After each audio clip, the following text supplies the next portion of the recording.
Magandang umaga, ngayon po ay araw ng Sabado, July 4, 2026. Update po muli tayo sa lagay ng panahon. Isa na pong Category 5 Super Typhoon ang bagyong may international name na Bavi na tatawagin pong bagyong Inday. Pagpasok ng Philippine Area of Responsibility next week, posible po sa araw ng Miyerkules. May napakalakas itong hangin na aabot sa 260 km per hour at sa pag-asa naman po ay 195 km per hour. Inaasang patuloy po na lalakas ang bagyong tatawaging Inday bago tumama sa Northern Mariana Island.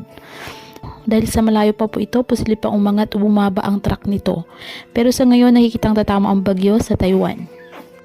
Posibleng lumapit ito ng husto sa Batanes Group of Islands at Northern Luzon, kahit posible po ang pagtaas ng storm wind signal sa ilang bahagi ng Northern Luzon at Central Luzon next week. Palakasin po ng bagyong Bavi ang bagyong Inday ang habagat na magpapaulan sa western section ng bansa simula po next week. Posible po sa araw ng Huwebes or Biyernes. Ang mga nasabing forecast ay posible pa rin pong magbago, kaya patuloy po na magantabay ng iba pa nating weather updates at sa updates ng Pag-asa hinggil sa lagay ng panahon.